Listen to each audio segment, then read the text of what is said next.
Hey folks, Tony here from the 211 podcast. It's been a while. It's been a while. Very sad news recently about the passing of Mr. Alan White.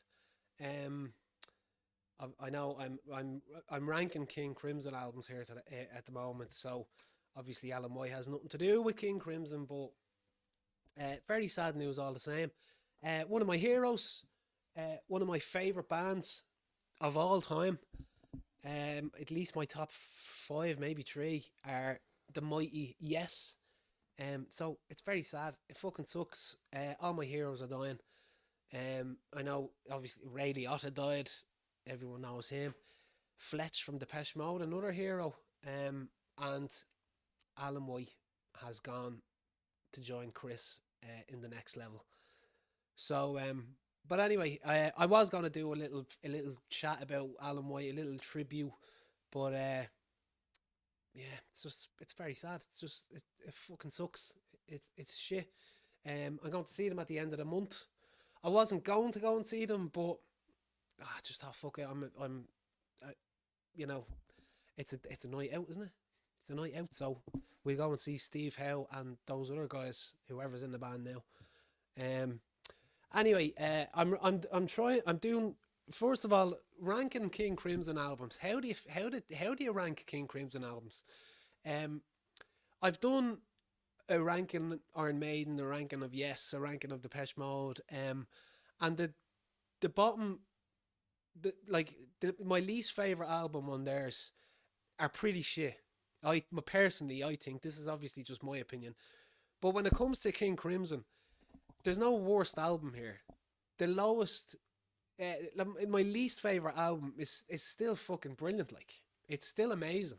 So that's what made this particularly difficult. And even now, I'm thinking this is. Oh, I'm just after realizing I'm putting them. I'm after putting them back in order. Oh fuck! I don't worry. I'll do it this way. Fuck! I'll just look at them and I'll do it this way. But I know. See, and the thing about obviously you have the linear, Robert Fripp throughout the whole band from start to finish, 1969 up until The Power to Believe. But you kind of put them in categories. The first two, the three and four, and then you have the huge albums of the 70s, the John Wetton era, and of course the Adrian Belew era in the 80s. Even though he stayed in the band up until the last album. So, but like I said, it's difficult to rate such a good band, sorry, to rank such a good band from. Uh, I would say from worst to best, but in this particular case with King Crimson, I'll say least favorite to favorite, because the ones at the bottom of the heap for me, I do still listen to them. Obviously not as much as I do the others, but they I'll always be listening to them. Anyway, without further ado, my least favorite is yeah, Lizard. Lizard would be my least favorite at the moment. Anyway, um, John Anderson sings on this. Um, yeah, I just don't think it's kind of like when Greg Lake left the band. It's what direction are they going? It's hard to kind of listen to and to get at the same time. But having said that, stick it on. You still, it's not that hard to listen to. Probably saying the wrong thing there. Anyway, second, second in the list is again the mighty Islands. Islands would be the second on the list for me personally. And again, I'm just looking at the set. I'm looking at the list here. Sailor's Tale, for even Formentera Lady. When I listened to that first, I was like, "What the fuck is this?" But after hearing it a few times, it's just so good. It's so haunting. It gets in you, and the singing in it, absolutely amazing. I'm after putting these in order, and I can't remember what third for me is their second album, 1970, I believe, In the Wake of Poseidon. Um, Greg Lake fronting the band here for his last album after In the Court of the Crimson King. The name escaped me. I'm not going to pretend to gloss that over there, but the name escaped me for a split second. Um, just it sounds it to me personally. It sounds like it's trying to be in the court of the Crimson King, but it's just not as good. Um, but not as good, but still a good album. Still a great album. Um, and of course, the mighty Cat Food on that song or on that album was released. Cat food, cat food. Okay, coming in next, I would say, oh, Jesus, it, with the I'm just looking at the ones here that are left. How can you rate these? This is fucking difficult. And again, this will change from day to day, from week to week. This will probably change. But after that, I'd have to go with the most recent, "The Power to Believe." Um, yeah, Trey Gunn on bass in this one. If I'm not mistaken, Jason, if I have this wrong, I will be very embarrassed. Yeah, Adrian Belew, Trey Gunn, and of course Robert Fripp is coming in next for me. But again, like I said, and like I can't stress, there's no bad albums here. Who's texting me? Joanne. I'll talk to you in a sec, Joanne. Um, Coming in after that, I would say, right, it's got to be one of these three. I know you can't see. It's got to be one of these three. It, it, Whatever I'm thinking, I'm saying, oh, but that has that song on it. Do you know what? I'm gonna be fucking controversial here. No, I'm not picking that. Fuck it. Yeah. Next for me is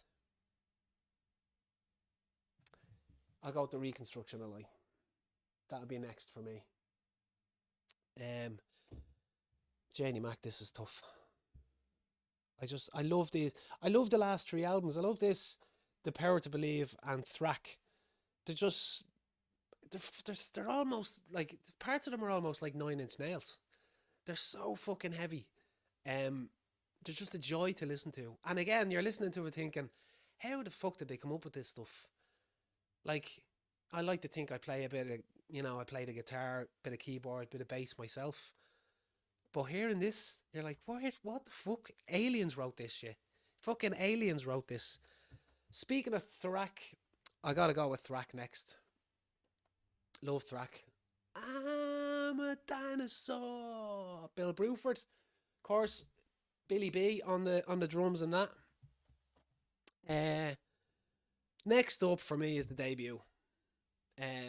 Obviously, it's an iconic album.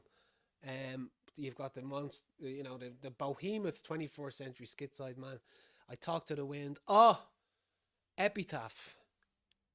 It's like just makes me weep instantly, and not because it's on in D minor. I think I'll edit out that joke. Fucking hell, that was bad. Epitaph. Every time I hear it, it's just it just gets to me. So it makes me weep. Makes me weep. Anyway, these next albums. How am I gonna do this? How am I gonna rank this? First of all, you've got, well, I've the three from the '70s here and the three from the '80s. The John Wetton fronted tree and the Adrian Belew tree here. How This is impossible to do. How can you pick? How can you rate these? Fair enough, I've rated them so far, but this is impossible. What a impossible task. I'll do my best, cause okay, out of these six, the sixth best for me is Starless and Bible Black. Um, The Great Deceiver, Lament, The Night Watch, The Mincer, for God's sake, and of course Starless and Bible Black, and Fracture. Oh man, it's getting harder and harder. Can I not just have all these as number one? These are all number ones. That's what these are. These are all number ones. But there has to be. Okay, next up for me. I can't even believe I'm is beat. What a brilliant album. Neil and Jack and Me. I need to feel your heartbeat. Waiting Man. The Howler. Now that's an album. That's a fucking album right there. Next up for me, I'm going to go with Tree of a Perfect Pair. Tree of a Perfect Pair. Glorious album. Glorious album. The opening track. Oh, man. And of course, the second half of the album is just fucking weird. It's just batshit crazy. Yeah, there you go with that. Anyway, with these three, Jesus, I'll be a little bit controversial here again. Red would be third favourite compared to these two, compared to these three. The Mighty Mighty Red, Fallen Angel, One More Red Nightmare, and of course, Starless. Any album that has Starless on it, forget about it. Fucking forget about it. Sorry, thought there was someone at the door there. Oh man, do you know what? Oh, these are about number one. I can't pick. I cannot pick between these two. It's either Discipline or Lark's Tongues and Aspic. Gee, like, if I had to choose one, if I have to go to a desert island and only bring one of these with me, it would be Discipline.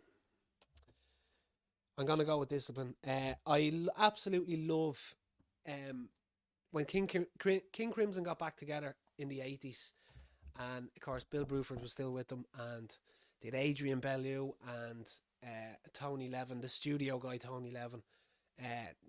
What a band!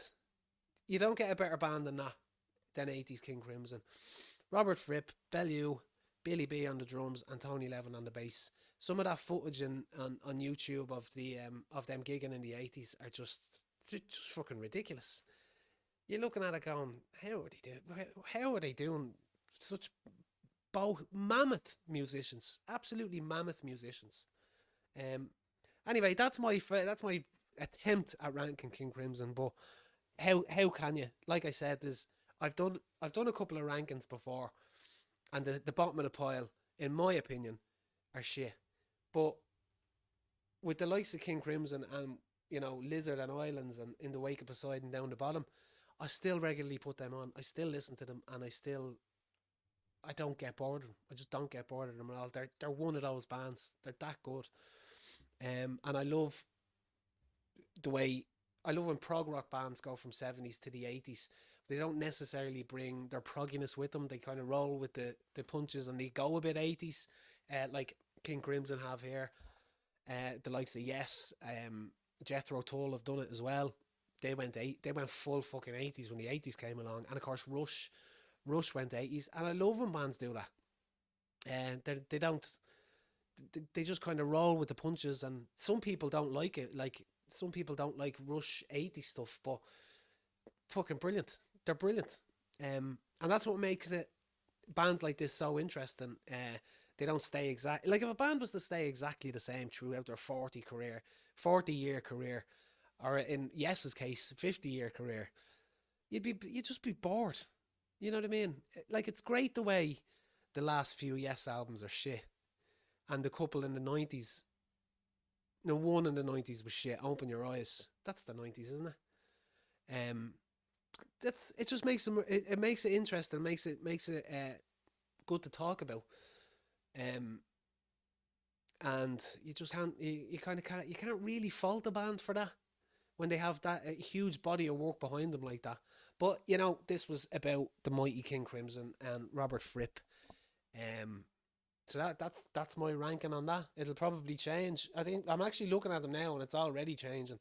So, but fuck it. That's basic. They're all good. They don't have any bad stuff in their catalog. So yeah. Rest in peace, Alan White. Peace.